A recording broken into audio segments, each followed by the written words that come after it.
Hello, welcome back. Today we will dive into the exciting world of publishing your Tableau dashboard.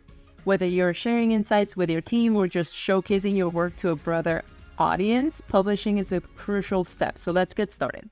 Now, first things first, make sure that your dashboard is saved. So first, go to File, Save to Tableau Public, and this is going to prompt you to sign into Tableau server or like online. So click on Save and pop-up coming up. I'm using Tableau Public, and this is going to ask you to get into your credentials to sign in.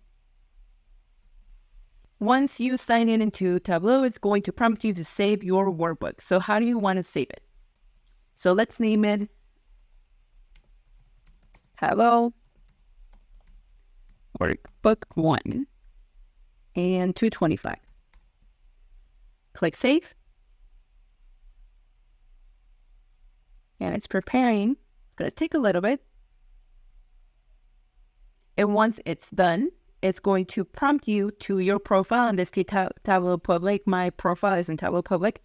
And you will be able to see your workbook. It's all published. It's official. And you can see what you create. Now, again, if you're just testing it, if you're still learning how to use Tableau, you want to make sure that either this is visible or not, however you prefer and you're comfortable to do it.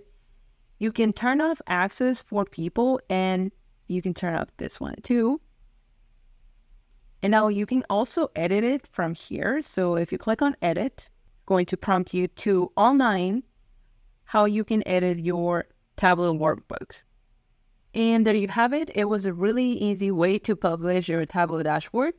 Now you can confidently share your insights and visualizations with your team or the world. So if you have more dashboards to publish, go on, get crazy. Everyone loves to see dashboards created by people just learning or advanced people. You can also share your data sets where you got all that information.